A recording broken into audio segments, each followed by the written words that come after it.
Hindi ko talaga inakalang ang isang taon sa Maynila ay magpapabago ng buhay ko. Akala ko'y simple lang.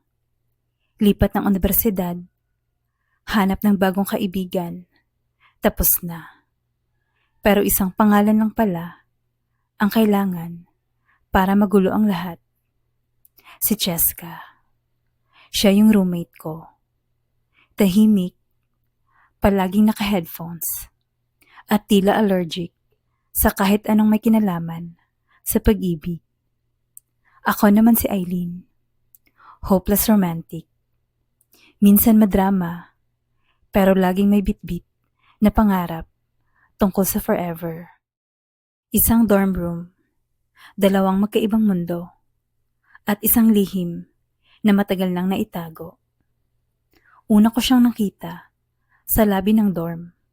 May bitbit na laptop at isang itim na tote bag. Wala siyang makeup, naka-hoodie, kahit hindi naman malamig. Ako naman, may dalang stuffed toy at isang malaking ngiti. Hi, ako si Eileen.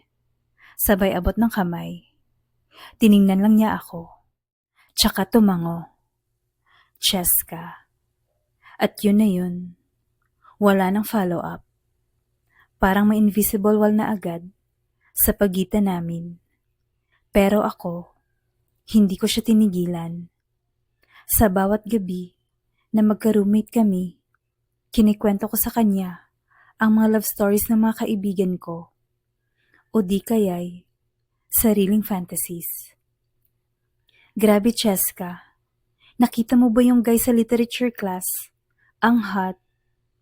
Siguro dahil mainit ang kape mo, kaya mo siya napagkamalang attractive. Sagot niya, sabay irap. Grabe ka. Ang lungkot mo sigurong kasama sa Valentine's. Mas gusto ko pang magka-ulcer kesa magmahal.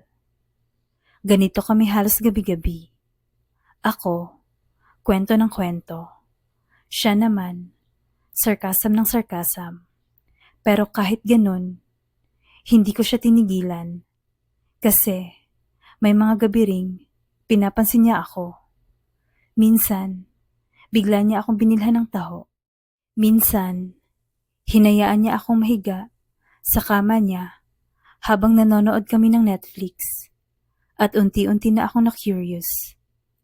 May mga gabi ring nahuhuli ko siyang nakatingin sa akin habang nagsasalita ako. Parang sinisilip niya ang isang bahagi ng nakaraan na matagal na niyang nililimot. Bakit mo ako tinitignan? Tanong ko minsan nang mahuli ko siyang nakatitig habang nag-aayos ako ng kwarto. Wala lang, sagot niya. Lagi mong sinasabing wala lang, pero laging may laman. Siguro kasi, ikaw lang yung masyadong maingay para hindi ko mapansin. Ngumiti ako, pero sa loob-loob ko, may kutob na ako. Hindi lang ako basta roommate, para sa kanya. Minsang gabi, habang malakas ang ulan at walang signal sa dorm, napilitang magkwento si Cheska. Alam mo, Eileen, dati ako naniniwala sa pag-ibig. Nung high school, summer camp, may isang babaeng nakilala ko. Napatigil ako. Umupo ako ng mabuti. Siya yung tipo ng tao na parang araw, maliwanag, masayahin. Lahat ng tao gustong mapalapit sa kanya. At ako, sa kabila ng lahat, hindi ko siya malimutan. Bakit mo siya iniwan?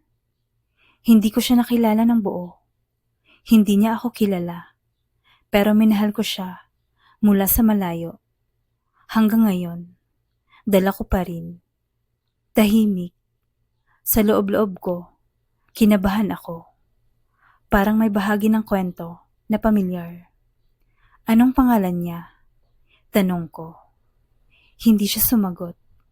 Tumingin lang siya sa akin. Matagal, seryoso. Hindi na mahalaga dahil hindi niya naaalala.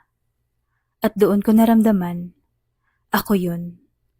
Ako ang babae sa summer camp.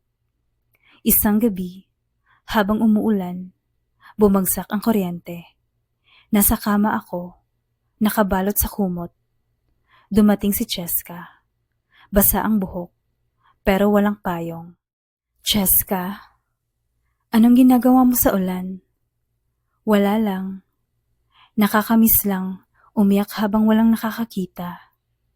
Lumapit siya at umupo sa tabi ko. Tahimik, pareho kaming basang-basa. Hindi sa ulan lang, kundi sa damdaming matagal nang tinatago. Aileen, bulong niya. Alam mo bang matagal na kitang kilala? Ha? Sa summer camp. Ikaw yung babaeng matagal ko nang minahal. Parang tumigil ang mundo ko. Hindi ako makapagsalita. Tumingin ako sa kanya. Puno ng luha ang mga mata niya. Pero hindi siya umiwas. Hinawakan ko ang kamay niya. Bakit hindi mo agad sinabi? Natakot akong iwanan mo. Pero nandito ako, hindi ba? Bulong ko. At doon, sa gitna ng ulan, sa kwarto naming madilim, naglapit ang mga labi namin. Isang halik na hindi marahas, hindi madalian, bagkus, marahan, puno ng takot, ng pagsisisi at pag-asa. Pero pagkatapos ng halik na yon, nagbago ang lahat. Hindi na siya umuwi ng maaga. Hindi na siya tumatabi sa akin. Parang binawi niya ang lahat ng naramdaman namin noong gabing yon. Isang linggo akong nagtitiis sa katahimikan. Hanggang sa isang gabi, hinarap ko siya. Bakit ka lumalayo? Dahil ayokong umasa. Ayokong maging kwento lang ulit sa buhay mo. Cheska, ikaw ang kwento ko. Napaiyak siya. Lumapit ako. Niyakap ko siya ng mahigpit. Hindi ko nahahayaan na maging multo ka lang sa nakaraan ko. At doon, muli kaming naghalikan. Simula noon, hindi na siya si Miss Anti-Love. Siya na si Cheska, ang babaeng natutong ngumiti sa mga roses ko. Natawa sa cheesy pick-up lines ko at nakikanta ng love story ni Taylor Swift habang naguhugas ng pinggan. Sa bawat araw, pinupunan namin ang mga taon ng katahimikan. Nagkakasabay sa klase, sabay mag-review, sabay magluto. Kulang na lang, ikasal kami sa kusina. Lumipas ang mga taon na puno ng quiz, thesis deadlines, group projects, at midterms na sabay naming nilampasan. At sa bawat isa, palaging may isang kamay na hindi bumibitaw. Nang dumating ang araw ng graduation, magkasabay kaming tumanggap ng diploma. Pareho kaming naka-white dress sa ilalim ng toga.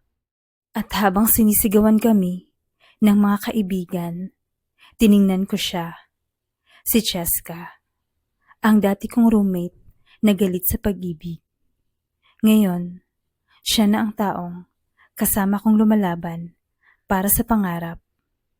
Pagkatapos ng graduation, hindi na kami naghiwalay. Nag-rent kami ng maliit pero cozy apartment malapit sa una naming trabaho. Naging totoo yung dati naming biro sa dorm. 1 bed or 2.